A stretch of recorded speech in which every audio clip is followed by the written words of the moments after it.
Okay, so good afternoon. I'm Shreya, the TA for this course, and today we'll discuss problems based on the concepts that were discussed during the week 9 lectures. I will wait for a few more minutes, maybe one or two, if someone joins, and then we'll start today's session.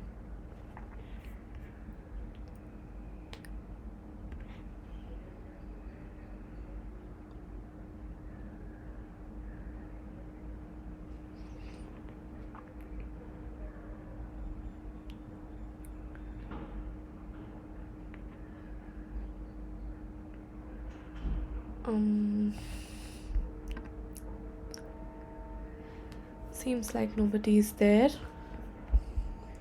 Okay, so I'll just start.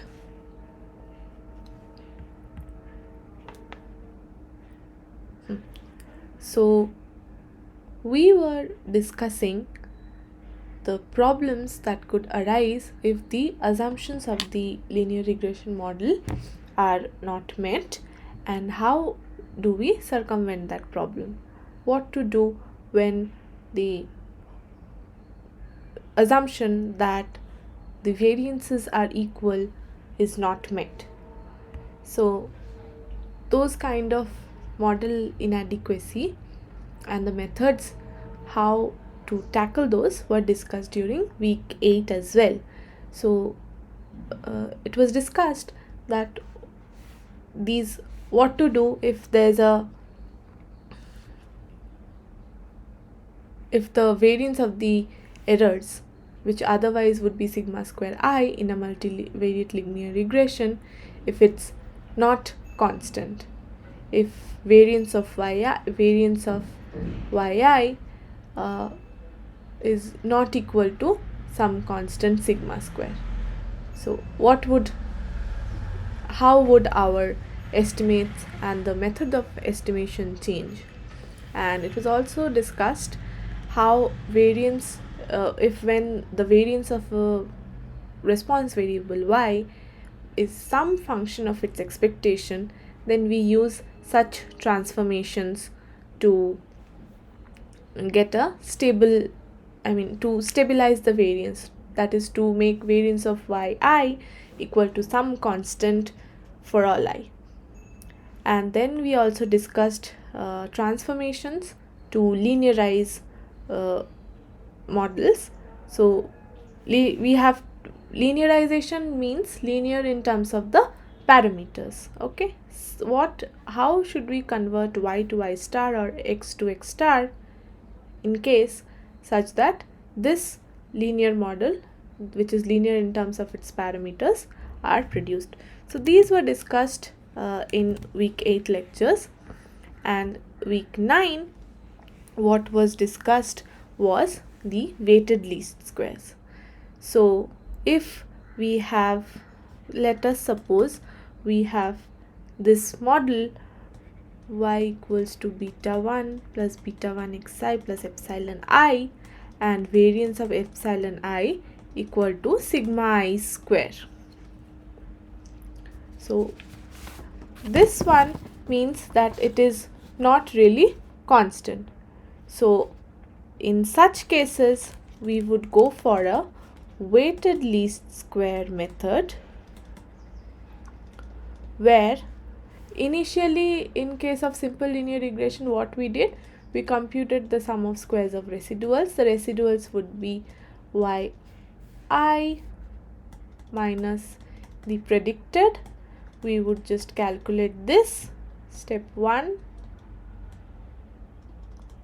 step 2 would be this, and step 3 would be differentiate with in terms of the parameters, number of unknown parameters, and we would equate it to 0.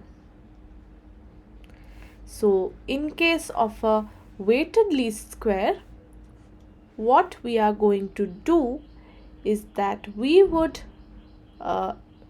weight these residuals and then carry out the entire thing. That is, if let's suppose our residual in this case would be yi minus beta naught hat minus beta 1 hat. Let's say this is the weighted least square estimate. Okay, xi. Then what we would do, we would take summation each of the weights into these residuals,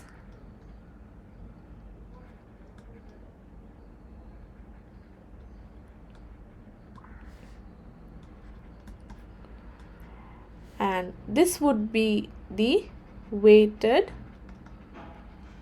sum of squares of residuals, and then this quantity will, let us denote it by capital E. Then we would just do del E del beta naught equal to 0, and then del E del beta 1 equal to 0, and then we would solve for beta naught and we would get beta naught hat and beta 1 hat weighted least squares. Okay, I'll just remove these hat parameters here. Okay, solving these we would get this. So this is typically the case where one second.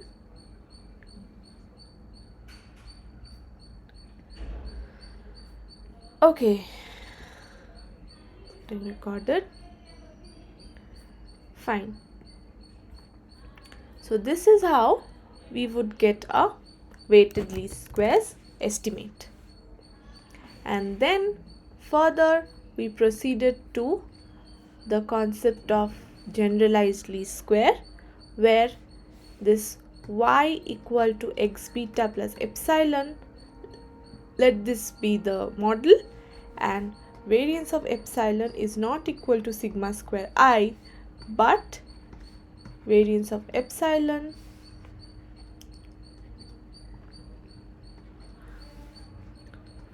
equal to some sigma square v, where there can be two possibilities. If the diagonals, like V is the variance covariance matrix, so these could be different, which would imply that each of the y's have a different variance. This is case 1. Case 2 could be that they could be in when we are assuming epsilon equal to sigma square I, then we are assuming a structure, variance covariance structure like this: sigma square, sigma square, sigma square in diagonals, and the off diagonal elements are all 0. But here there could be some covariances. In this case, along with this thing, or otherwise there could be some covariate terms over here: sigma 1 2, sigma 1 n, sigma n1, and so on, and these could be non-zero, which would imply that the y's are not related. I mean, y's are not uncorrelated. the epsilons are not uncorrelated inside. So in such cases, what we do, we transform y to some gy, okay, and then post transformation, what we would have,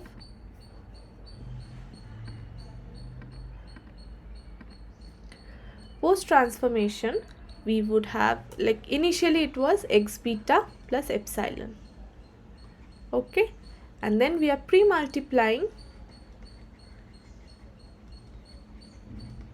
with some matrix G. Then Gy would be Gx beta plus G epsilon. Now the original assumption was variance of epsilon was sigma square into some V. So in this case, variance of the error term, that is this one, variance of G epsilon, would be G variance of epsilon into G prime. Now which would be sigma square is a scalar quantity, we can write it here, sigma square GV G prime. So we have to choose G in such a way that this thing GVG prime becomes I. So in that case, we can write V as G inverse G prime inverse, or V inverse as GG prime.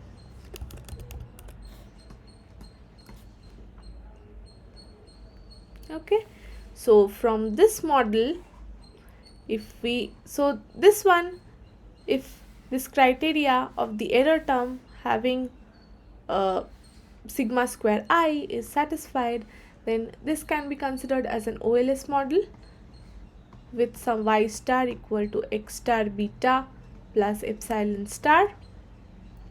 Okay, so from here, if we want to get the beta hat GLS, that would be x star prime x star inverse x star prime y star, and then if we solve it, it would be something like x transpose V inverse x whole inverse x transpose V inverse y.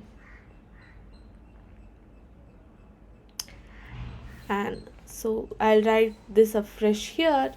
So beta hat in that case would be x transpose V inverse x transpose V inverse y.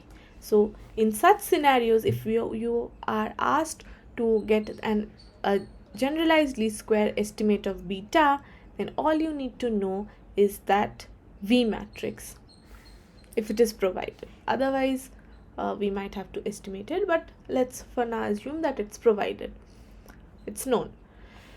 So in such scenarios, instead of the usual x transpose x inverse x transpose y, we would just need to add a V inverse term here and then do our calculations.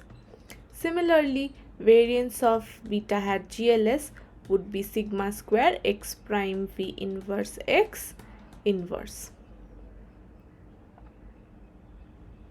Okay, so this is all about generalized least squares that we have learned. And then we have also learned that weighted least squares is a specialized case of generalized least squares. So I was just like I was saying, if V is something like sigma 1 square, sigma 2 square, sigma n square, and the off diagonal elements are 0, then V inverse can be taken as the weighted things because we usually assume this thing.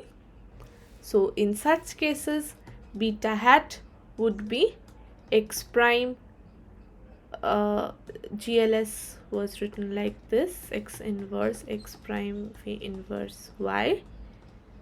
So instead of this, it will be x prime W x inverse and x prime WY, where W are the weights.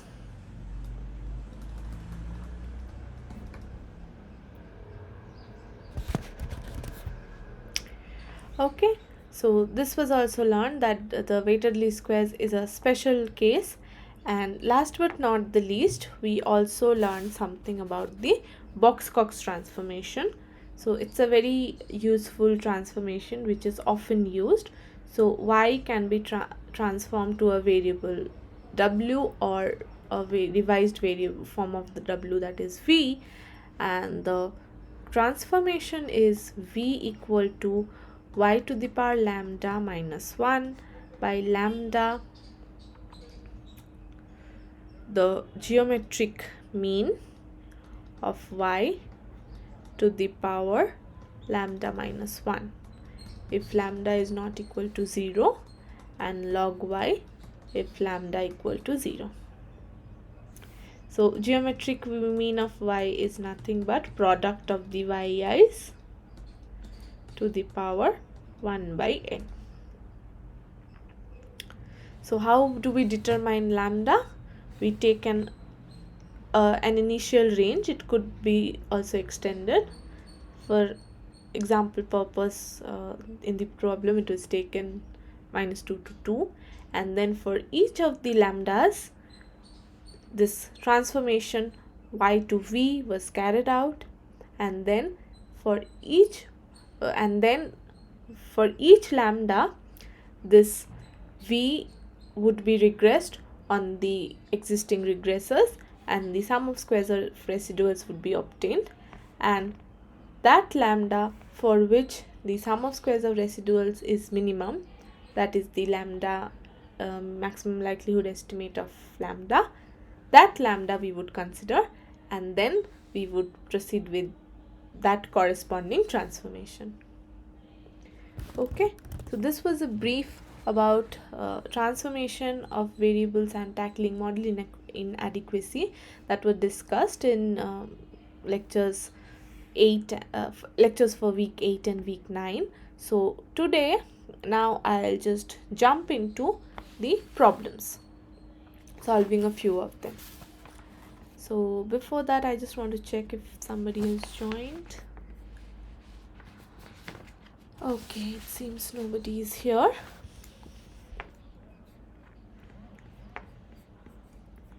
Okay, so we'll just start. So here we have been asked to find out, to fit a no intercept model y equal to beta x. So let's assume this is a univariate case, okay, and not a multivariate one. Yes, we don't need to assume, it's apparent. Fine. So we have this model y equal to beta x plus epsilon, and we want to fit a weighted least square model to this one, and the assumptions are that the observations are uncorrelated but have unequal variances. Okay, so this thing we can write as yi equal to beta xi plus epsilon I, where variance of epsilon I equal to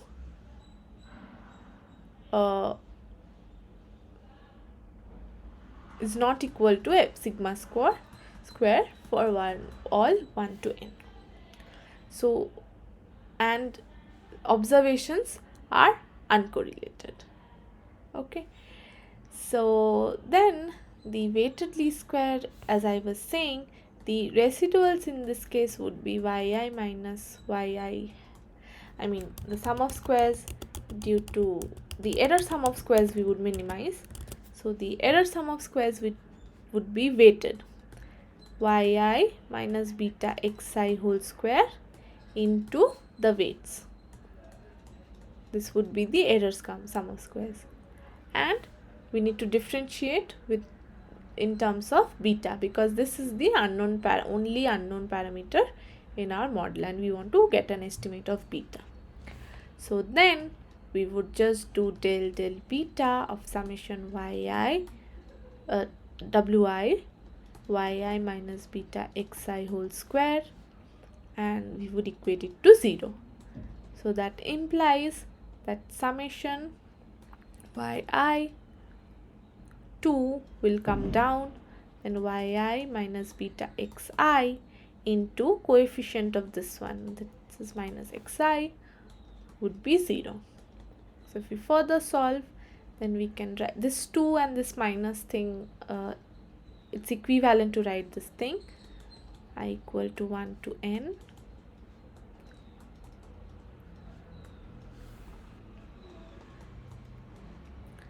we would have yi xi minus beta, since it does not depend on I, it can come this side, beta summation wi xi square equal to 0. So then beta hat would be summation wi yi xi by summation wi xi square.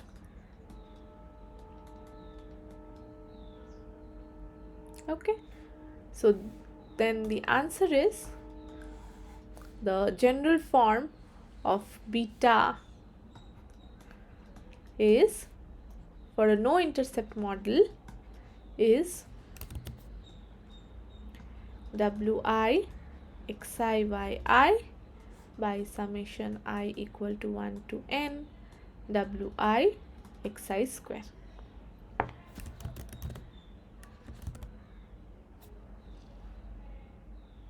Okay, so then we'll proceed to the next sum. So here they are saying that we have already obtained beta hat equal to summation I equal to 1 to n wi xi yi by summation wi xi square.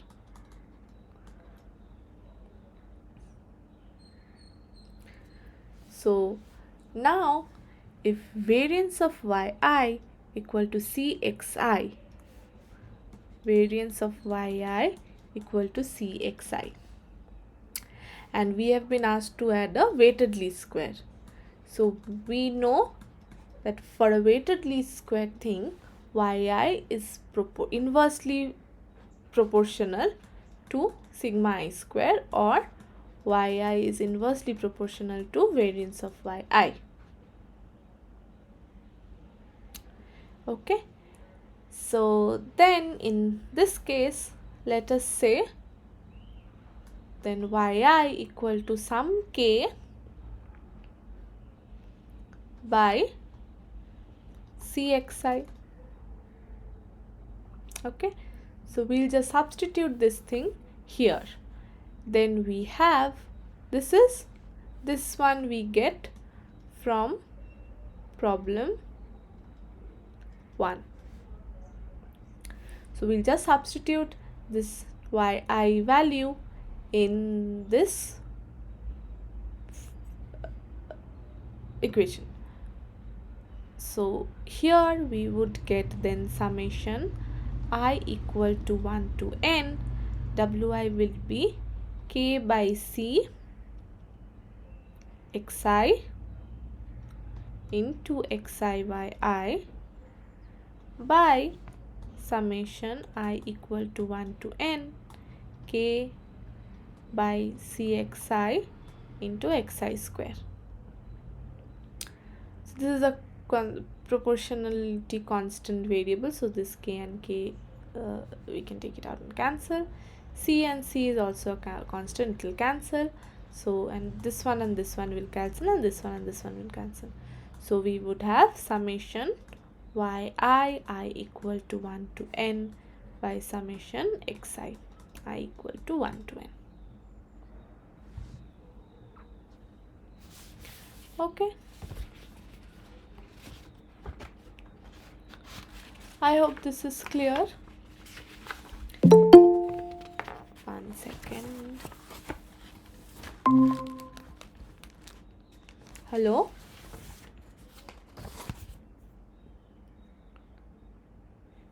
Hello.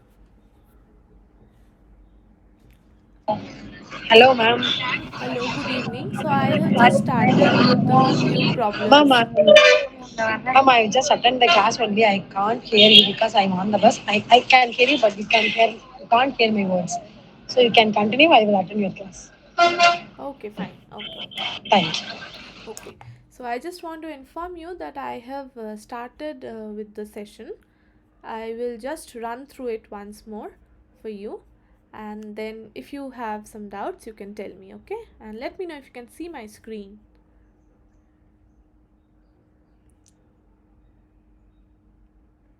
Okay. So this thing is fitting a model with no intercept. So then the usual method is to write the sum of squares of errors and add a weight term here, differentiate with respect to the unknown parameters, and obtain a generalized form. So the generalized form would be something like this. And then in question 2 it was asked that if variance of yi is cyi, then the weights would be, as we all know, it would be inversely proportional to the variance of yi. So that is what we'll substitute over here.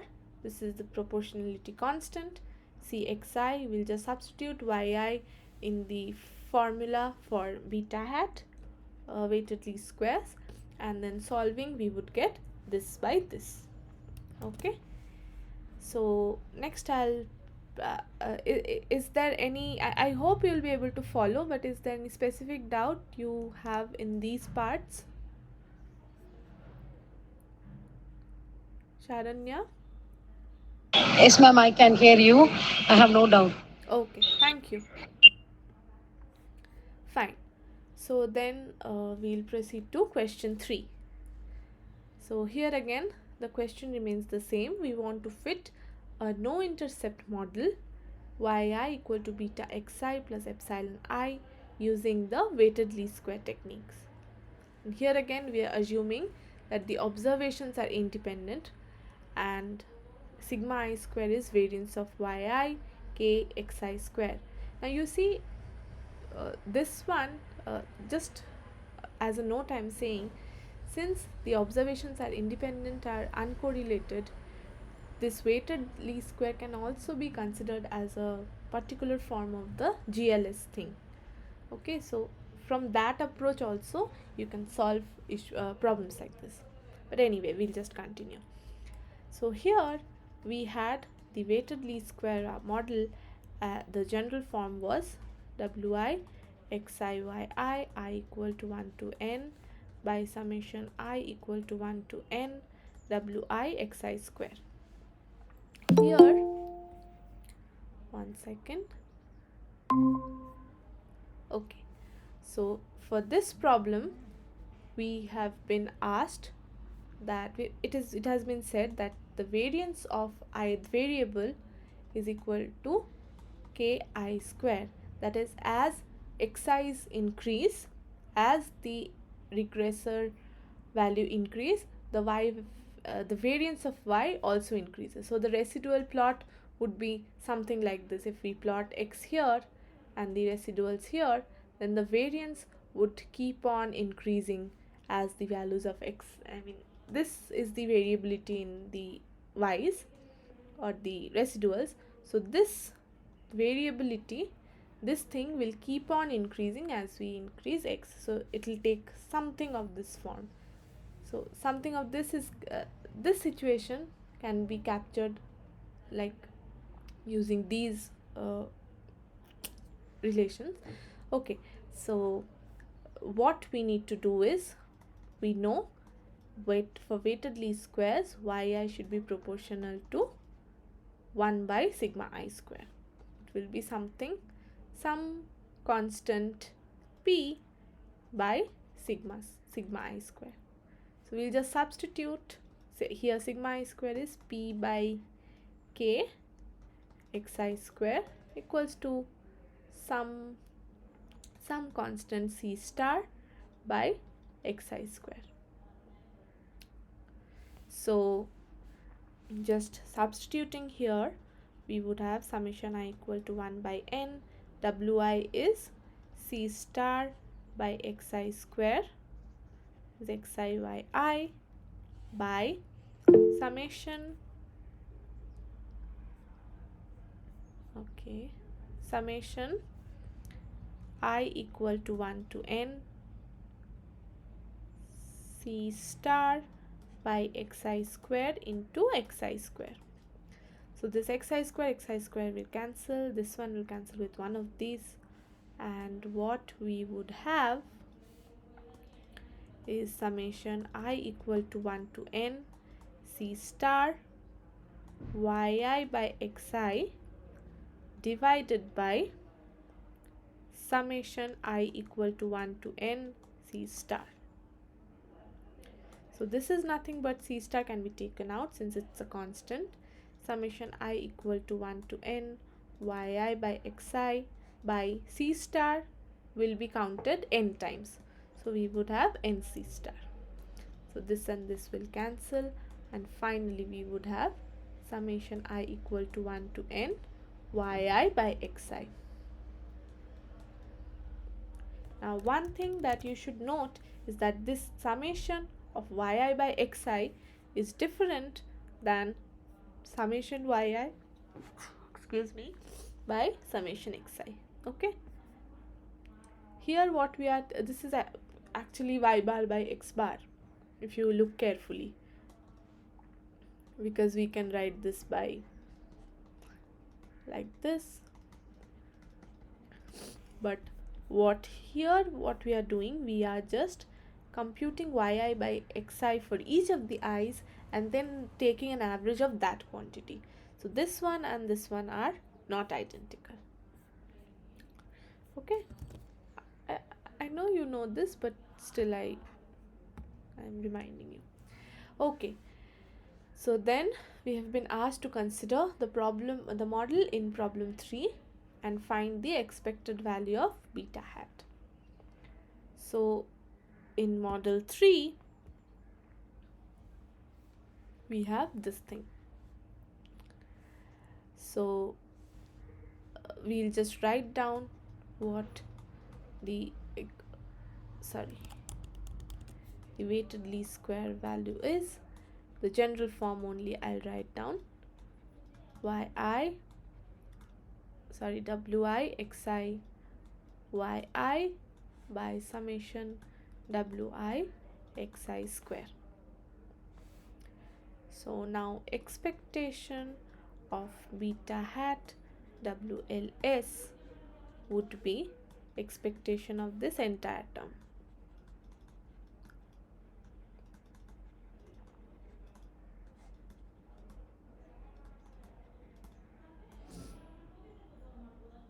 Okay, now for this thing we have in question 3 that the yi's are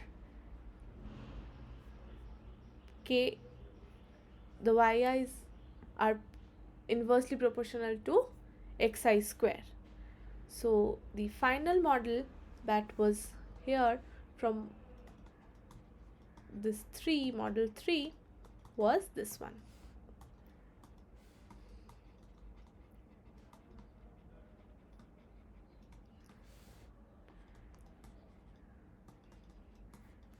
So we would have this thing. Now since the x's are non-random and they don't have any distribution, they are non-stochastic, so we can take this expectation thing inside and we can write this as expectation yi by xi.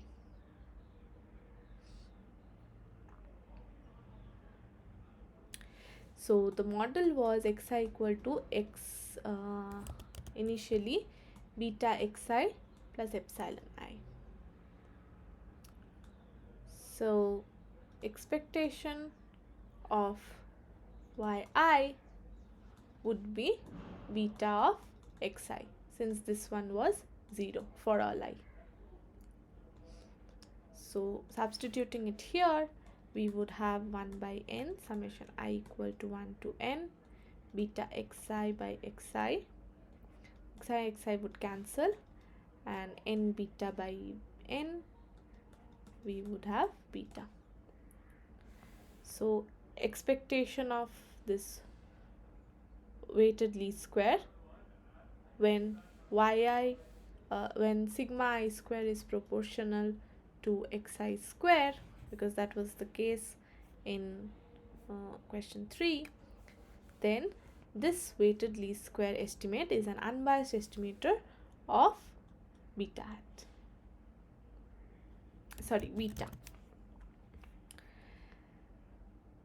Any questions?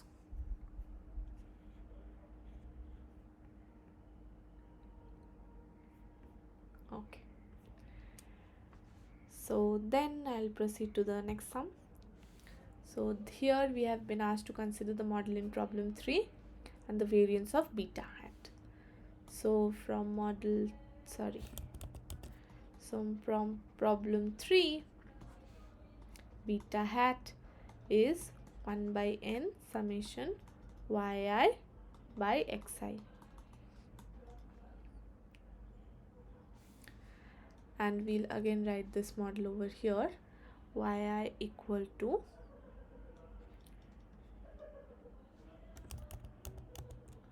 beta xi plus epsilon I.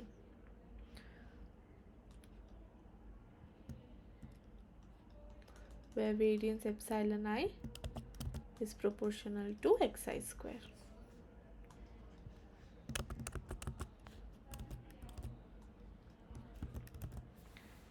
Okay.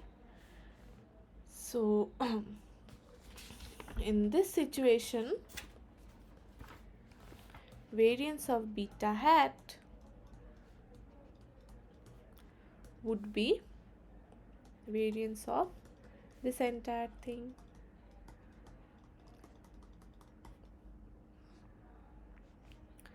Then we can write it as, this is a constant term, so when it comes out it will be a square, 1 by n square, variance of summation yi by xi I equal to 1 to n. Now again this thing, since the yi's are uncorrelated or independent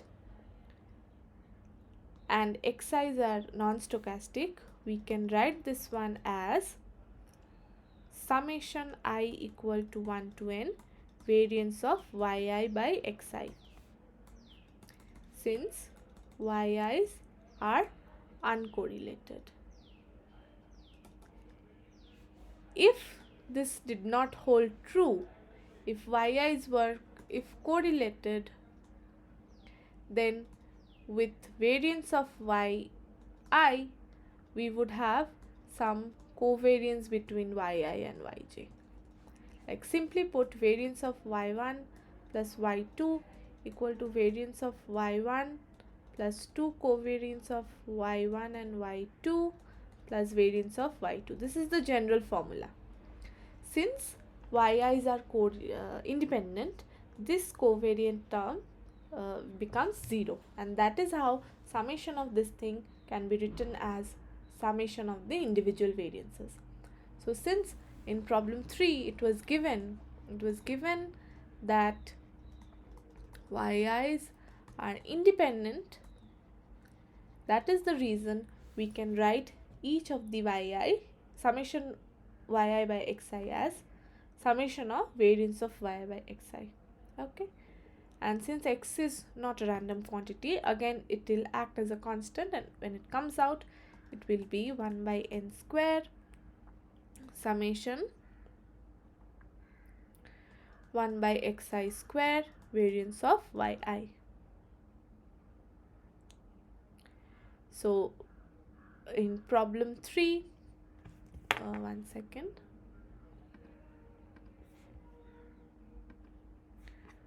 just segregate this part.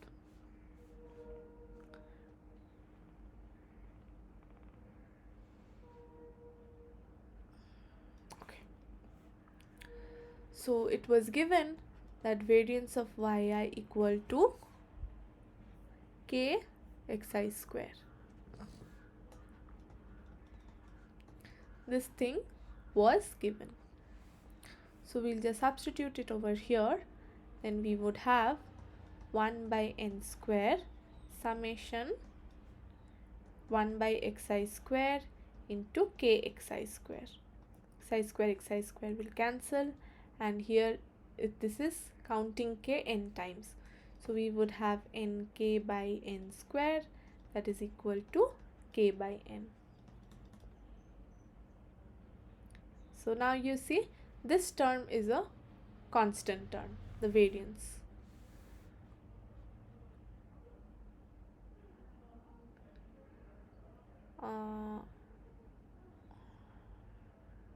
Variance will be a constant term? No. So that is what. So this weighted least square thing, this is an unbiased estimate and with a variance of k by n. Okay, so next we'll proceed to this sum. So during week 9 lectures we had also learned about linearization, whether some transformation, if at all they exist, such that y transformed and x transformed are linearly related, and linearity in terms of the parameters. Like sum y star equal to mx star plus c format. This is what we want. Okay, so here let us try to see if this can be linearized. So first what I'll do, I'll try to separate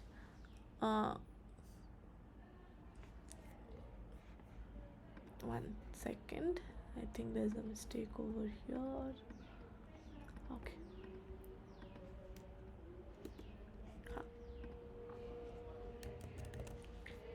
Okay.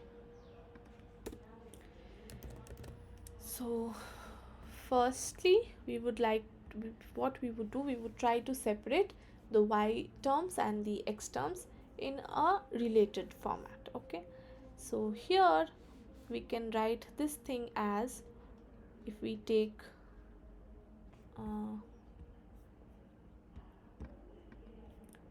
just a second. So y equal to beta naught by 1 plus beta 1 e to the power minus alpha x. This is given. So if we write it as beta 1 e to the power minus alpha x equals to beta naught by y.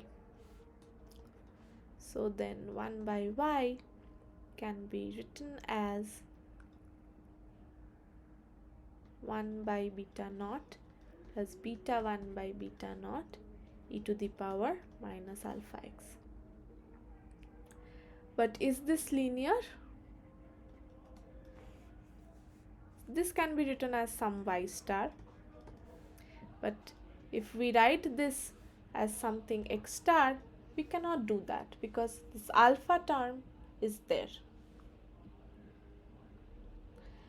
So, and this thing is not linearizable.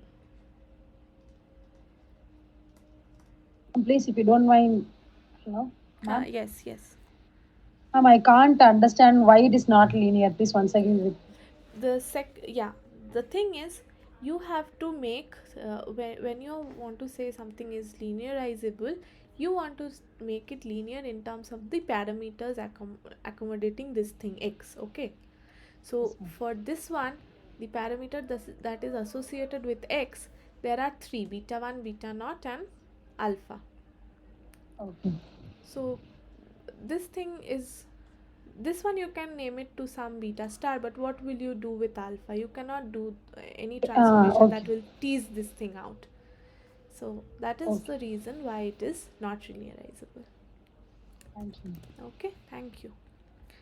So the next question is, suppose we have n observations of variables x1 to xk and y,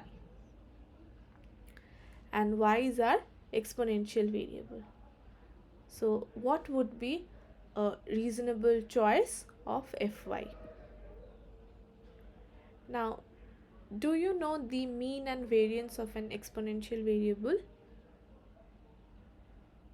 That is, I think lambda exponential of the expectation of exponential variable is lambda. I think so. Okay, PDF, for which case it is lambda. Let's suppose y follows exponential with mean lambda.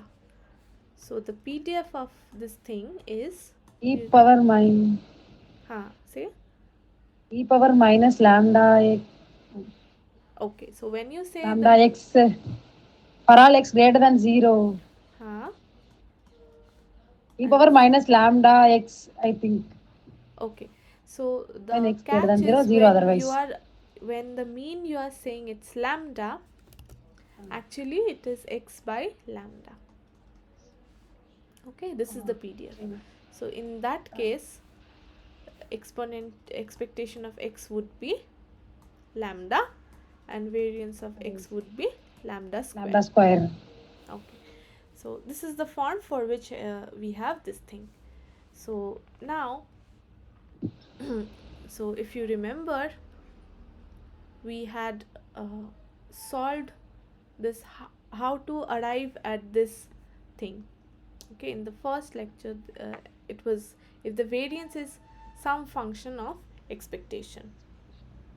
So this thing, is it clear to you how we Oh, arrived at this thing? I have no idea with this concept because I would attend your class, then only I can attend the problems. That is very easy to understand the overall course for me. Okay, So that okay, first I will attend your class only. okay, okay, fine. Do you want me to brief about the procedure followed here to arrive It's at this okay, ma'am. thing? No, ma'am. I will see that in YouTube also. Okay, fine. For time Then, consumption, we can go forward. okay, okay. So, fine, I'll just then skip that part. And Okay. in order to have constant variance, we would have some fy equal to uh, this thing, y to the power 1 minus alpha by 2 if alpha is not equal to 2, and log y when a equal to 0. So how did we arrive? What is a? A is that variance of uh, yi equals to expectation of, is proportional to expectation of y to the power a. So in such, for such situations we arrive at here. So Here also now, our exponential distribution also follow like this. yes, for each of the distributions we follow it like this. So Okay. if you, It is only possible in, I think it is only possible in exponential distribution only. no, it is possible in Poisson, it is possible in exponential, it is possible in Bernoulli. Bernoulli, how is it, ma'am? Bernoulli, NP and NP, sorry, P, and P into 1 minus P. Ah, okay. So this is also some sort of related. Okay, a proportion. So there are other terms as well with which we can do this thing, but for exponential, for Poisson, For continuous time distribution, it can be possible. yes, it can be made possible. No, not only for continuous, because Poisson is also there, no. So if you remember, Oh, if x follows a Poisson lambda, then mean equal to variance equal to lambda. okay. But this is a discrete distribution, Okay, so ma'am. it's not like that. Okay, so Why is I it? think if you go through the way it has been derived in the lectures, then you will be able to understand how Okay, ma'am. this is coming. So this is Okay. essentially coming when the variance is some form of the expectation, like Okay. g mu equal to, this is proportional to some mu to the power a, where g mu is the variance. I Variance. mean the huh, link function, you can say.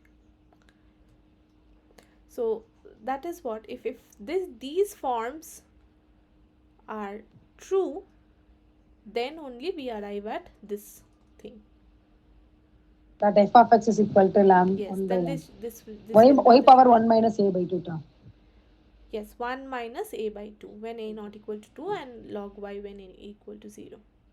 Okay. So actually it's like a, there's a Taylor series expansion that we'll approximate, and then we'll find out some form of g mu for which the variance of the transformed variable is constant.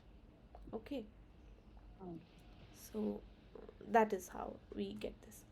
So for this sum, we have our variances and the expectation are related in this manner.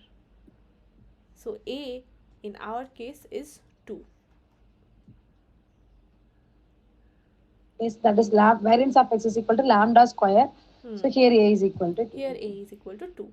So since here a is equal to 2 and this form is being followed, so the transformation that we would make is log y. So when we have an exponential variable, then the reasonable choice is of transformation is taking log. Okay, and similarly, like I was saying, if we have a Poisson variable, then our variance of yi equals to expectation of y. Here the Okay, a value is equal to 1. then a is equal to 1, so our transformation would be y to the power 1 1 minus minus half, a that is y to the power half, or root y. root y.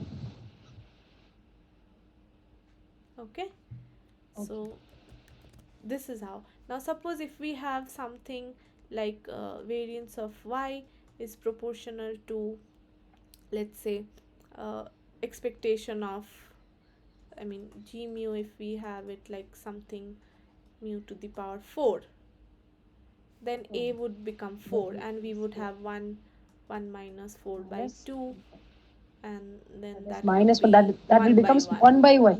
Yes, so similar transformations we need to take into account. So this one is this whole thing is getting devised so as to make the variance of the transformed variable a constant and not related to its mean and anything. Okay, so this is all I have for today. So anything else if you want? Ma'am, I think I have one doubt in last time assignment 7 problem. Okay. That is in graded problem. They show that the outlier. Next time, maybe you please if you Wait, able this next is, week you please explain me how the problem can be solved. That they give a scatter plot mm-hmm. and which value is the highest leverage point. Only they can ask.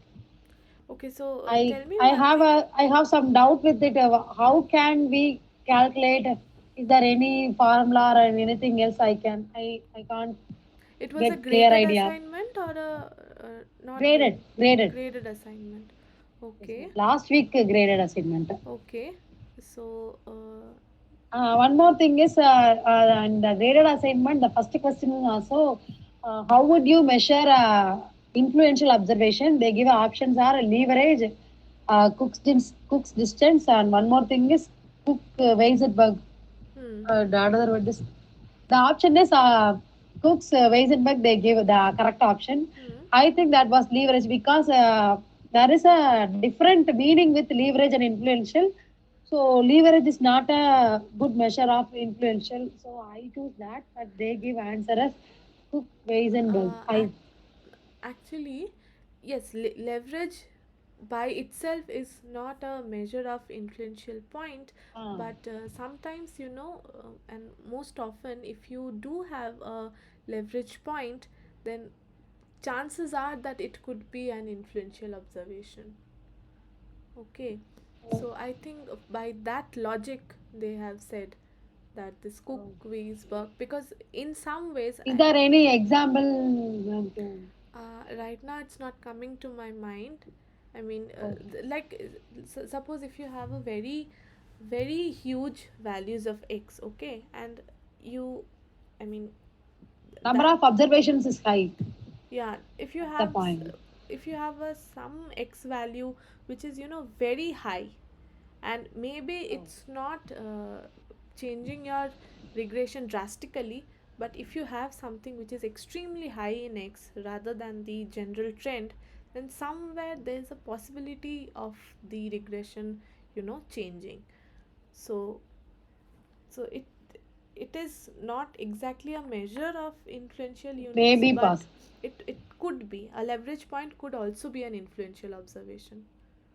Okay, so that's one thing that we should be suspicious about, and we should also test whether it's an influential unit or not. But it should raise suspicion in ourselves.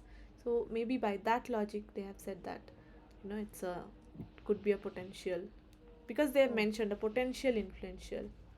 So that is why leverage is being considered. oh, oh. Okay, Thank you. and this was question one. And anything else? Question three, I think you were saying. Ma'am, if you don't mind, please post that question. No, no. The one you were saying, no, you were given a graph, and then Yes. Uh, in that also they give a graph on how to find. That is, they in the graph the last that point is not fitted to the line, and that point is also not nearest to the line. It is far away from the given observations. okay. So So that is the concept behind to choose that point as a leverage, highest leverage point. okay, I'll just stop the screen for some Oh, time, and then I'll again reshare with the problem, and okay. I hopefully will be able to explain. Just hold on. Uh, so, can you see this? This one you're talking about, no? Ah, yes, ma'am. Okay. Here the answer is 80 and 70 they give, but I Huh. choose that that will be 30 and 60. I will choose it. This one, I 30 and don't know. 60. That is also a leverage fund. That is, see, this one is not a leverage point, because here you see all the x values are in this range. The minimum is I something see. like 5, this is Ah, something like 40. We have oh, values here maximum. which are well fitted to this regression, and this is, uh, in that case, it's not a leverage point. Okay, it might be an influential point, because if we try to fit it, then maybe the graph will grow this way, and that Oh, could be because it's an outlier in y, not an outlier in x. But here you oh. see, the the x's are The clustered here, but this one is very far high. from the Ah, usual trend, but it's oh, not changing the pattern altogether. It's more or less oh, near the line. So the more appropriate option, if it is a high leverage point they're asking, not influential, then this one is the answer. Because okay. for Thank leverage you. you just have to check where the general x values are, what is the general trend of x values, whether it's lying within the range, well fitted, and if it is very extreme from that, and if not otherwise mentioned that it could be an influential, I mean, this one is not an influential point. Mostly it will be choose. We can choose it will be the unusual point of x value, x coordinate. Yes, yes. So leverage point is always with respect to x. We need to X value. find an, if I can say the word, an outlier in x, not in y. Okay. Okay, so that is First we it. have to see the how the what is the value of x, which is nearest to the fitted value or far away from the So for leverage usual. point, we have to just see that where the most, where in the range where most x values lies, and if something is very, because you see here it is around in and around 10 to 40, and this is Okay. quite double, Uh, 80. So by that you have to make a judgment call. okay. Thank you. Okay, anything Thank else you. about this assignment? Uh, oh, nothing. Okay. Thank you. Thank you so much, ma'am. Okay, okay. Thank you for joining. Oh, So thank you. I'll see you next week if you join. Thank you. Thank you. So I'll just end the class now. And if you Oh, have, okay, ma'am. thank you. And if you have Thank further you. questions, please use the discussion forum, and I'll try to answer. For with respect to any assignment or chapter or question, use the Okay. discussion forum if you want. Okay. Uh, So how can I access that? you uh, you have joined. I'll show you one second. So here, if you see, if you go up in your portal, you'll find this ask a question session. So if you just Okay, click ma'am. here, the Google group will open, and then you can post your questions over here. Okay, ma'am. Thank you. Okay. I never seen this page. That's why I Okay, asked. okay. Fine. So if you Thank have you. further questions, you can post it there as well. Okay. Okay, ma'am. Thank you Thank so you. much for joining, and I'll see you all next week. Thank you. Okay, okay. Okay, thank you. Bye bye.